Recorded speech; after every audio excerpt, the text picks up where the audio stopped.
Imagine a world where Africa wasn't just a passive player in the narrative of the transatlantic slave trade, but a formidable force controlling the very trade itself.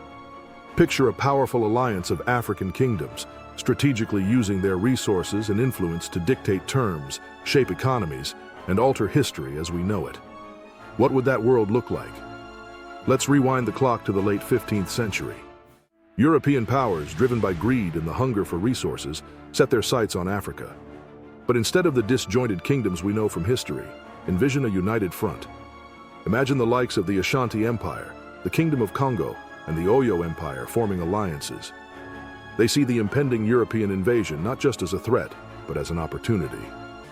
This collaboration leads to a strong military alliance, one that is ready to defend its sovereignty.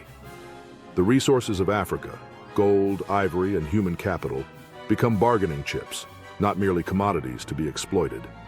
The Portuguese, British, and Dutch would find themselves facing not only resistance, but also negotiation tables where African leaders assert their terms. As European ships arrive along the coast, they are met with a united African front. The first encounters are tense. European traders expect easy access to enslaved people, but instead they find themselves in discussions about trade, protection, and respect for sovereignty. The dialogue shifts from one of conquest to one of mutual benefit. What if the Kingdom of Congo had insisted on fair trade practices? What if they had demanded respect for their territory and people?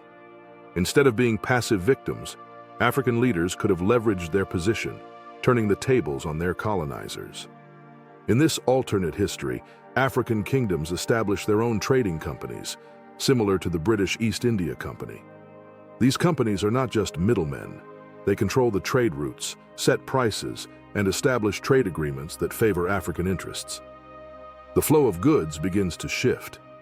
Instead of a one-way exchange where Africa loses its people, we see a flourishing trade of African goods, from textiles to spices, reaching Europe in exchange for technology and education. But let's take this scenario further.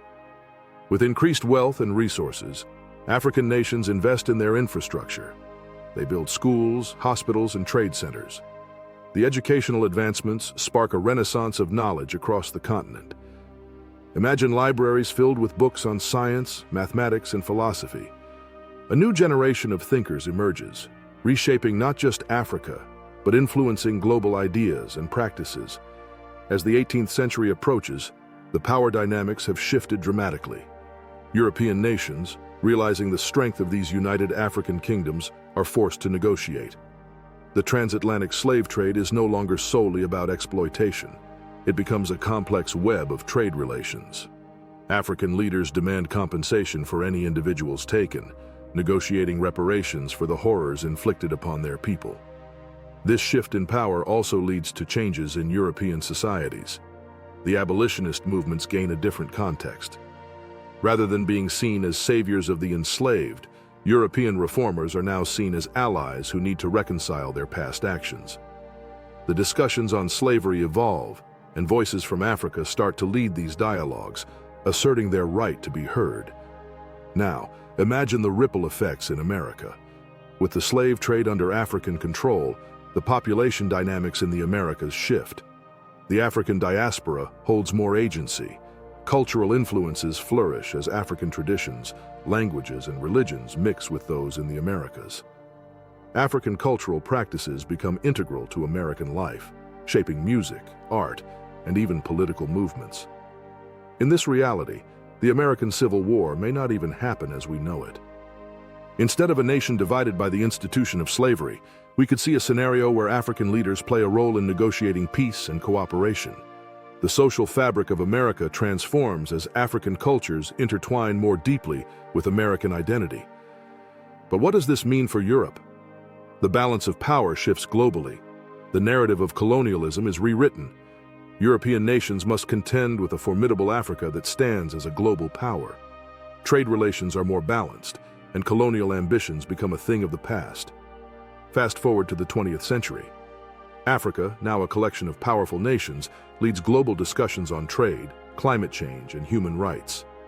The United Nations is not dominated by Western powers, but reflects a diverse range of voices from across the globe.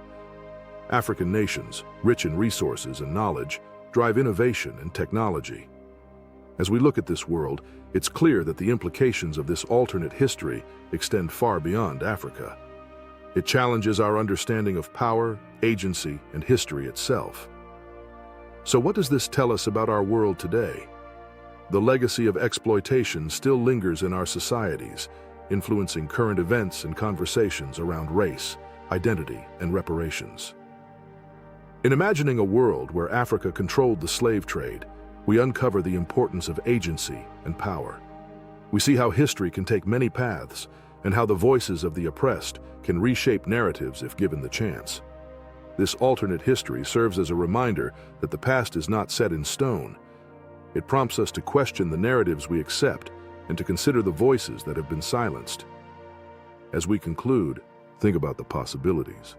What if we can learn from this imagined world to create a better future? A future where respect, cooperation, and understanding lead the way.